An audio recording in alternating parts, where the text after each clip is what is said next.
Selamat pagi, Kompas Bisnis Sapa Indonesia Pagi kembali menyapa Anda hari ini. Saya Paskali Siswari.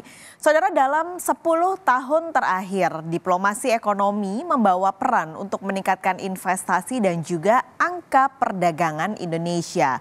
Angka perdagangan Indonesia dengan negara lain di 2024 tercatat lebih dari 439 miliar dolar, naik 24% dibanding 10 tahun lalu. Sementara realisasi investasi asing naik 32% dibanding 2014, kini mencapai lebih dari 37 miliar dolar.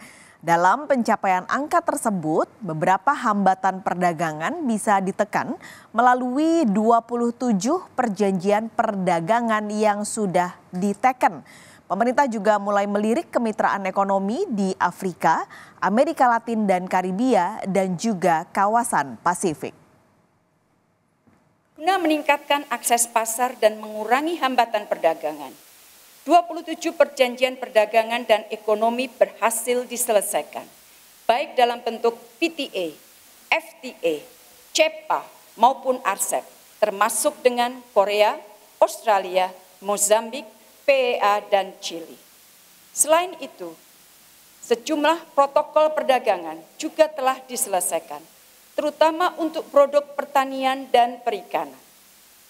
Berbagai inisiatif baru juga dijalankan, guna memperkuat kemitraan ekonomi Indonesia di berbagai kawasan, termasuk dengan melibatkan sektor swasta. Beberapa negara yang jadi tujuan perdagangan Indonesia ini ada di Uni Eropa. Nah, ini informasi saudara. Uni Eropa membuat kebijakan baru untuk proses penerimaan barang lewat jalur air, darat dan juga kereta api yang akan berlaku mulai 3 Juni 2024. Sistem baru ini mewajibkan pengiriman barang menyediakan informasi barang yang dikirimkan melalui Uni Eropa sebelum kedatangan dengan melengkapi pernyataan ringkasan entry. Kewajiban ini harus dilakukan untuk semua perusahaan logistik dari seluruh negara, termasuk dari Indonesia.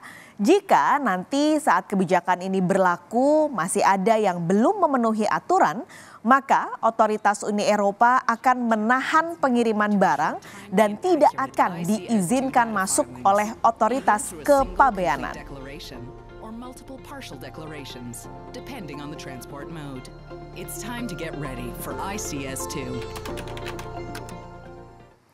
Kalau bicara soal diplomasi ekonomi, lalu perdagangan internasional, isu-isu ini muncul dalam sesi kedua debat Capres yang dilakukan pada hari Minggu kemarin. Secara spesifik saudara, isu yang muncul dalam pertanyaan di debat Capres kemarin adalah soal kerjasama Selatan-Selatan, terutama soal strategi membuat peta jalan yang konkret dalam kerjasama ini.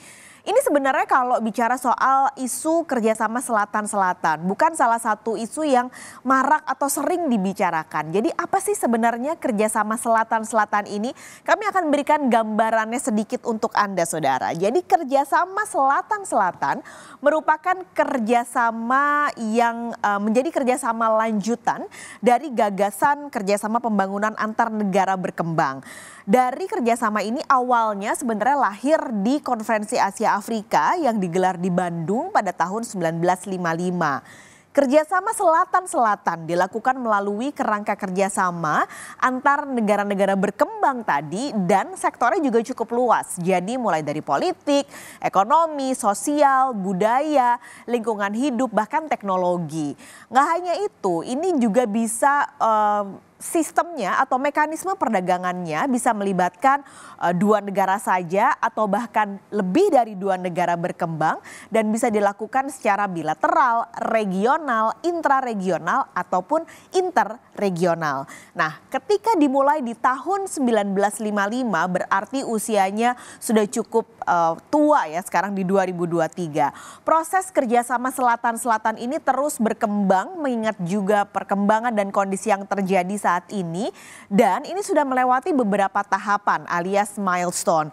Milestone yang ada di kerjasama Selatan-Selatan dari tahun 1955 ini sudah terus berkembang saudara. Ini adalah 3 tahapan yang terbilang cukup cukup besar dalam tahapan perkembangan kerjasama Selatan-Selatan yang isinya adalah negara-negara berkembang, mulai dari 2010 sampai 2012 penguatan kerangka koordinasi institusional, lalu 2015 sampai 2019 meningkatkan peran Indonesia dalam kerjasama Selatan-Selatan, dan di 2020 sampai 2024 artinya tahun ini adalah tahap terakhir di milestone yang ketiga, akan ada optimalisasi kerjasama internasional di antara negara-negara berkembang. Kalau bicara kerjasama Selatan-Selatan, Indonesia ini selalu ada dalam tahap perkembangan kerjasama di kerjasama Selatan-Selatan. Dan sebenarnya bisa dibilang Indonesia ini jadi salah satu negara selatan yang berperan cukup besar dalam perkembangan kerjasama ini. Meskipun sekarang sebenarnya Indonesia lagi dalam tahap dan lagi dalam upaya untuk bisa keluar dari negara berkembang lalu juga menjadi middle income country dan harapannya di 2045 bisa menjadi negara maju. Sekarang Indonesia juga sudah masuk dalam keanggotaan negara-negara yang bisa dibilang lebih sultan gitu, karena kita sudah masuk di G20. Artinya lebih banyak lagi negara di situ yang lebih kaya dari Indonesia, yang lebih maju dari Indonesia. Tapi bisa kita katakan bahwa Indonesia ini nggak lupa pada kulitnya. Jadi teman-temannya di negara berkembang ini, terutama yang ada di kerjasama Selatan-Selatan, tetap di maintain dalam kerangka kerjasama Selatan-Selatan.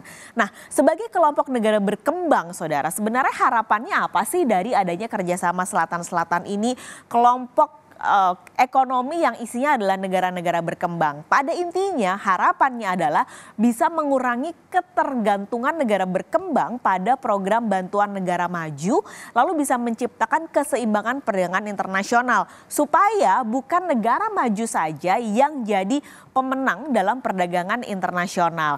Ini adalah 4 tujuan lain selain tadi tujuan yang sudah saya sebutkan, pembangunan Selatan-Selatan seperti mendorong pembangunan ekonomi, memajukan pembangunan berkelanjutan, lalu meningkatkan kemandirian. Ini ada hubungannya dengan tadi bisa lepas dari bantuan internasional ataupun negara-negara maju. Dan yang terakhir adalah adanya transfer teknologi antar negara berkembang. Tapi jangan anggap remeh nih pembangunan Selatan-Selatan. Meskipun isinya negara-negara berkembang, tapi 2 benua yang masuk dalam kerjasama Selatan-Selatan ini memiliki lebih dari 1/4 sumber daya energi dunia, saudara. Salah satunya adalah minyak dunia dan juga gas alam. Ini ada di Bolivia, lalu ada di Brasil, Ekuador, Venezuela, dan juga beberapa negara di Afrika dan juga Timur Tengah. Jadi pertanyaannya, dari kerjasama Selatan-Selatan yang sudah tadi saya gambarkan sedikit backgroundnya dan yang muncul dalam debat Capres pada hari Minggu kemarin, bagaimana sih sebenarnya posisi Indonesia dalam kerjasama ini? Apakah kita diuntungkan? Apakah kita memang bisa memaksimalkan tujuan pembangunan Selatan-Selatan ini? Atau malah hanya jadi penonton?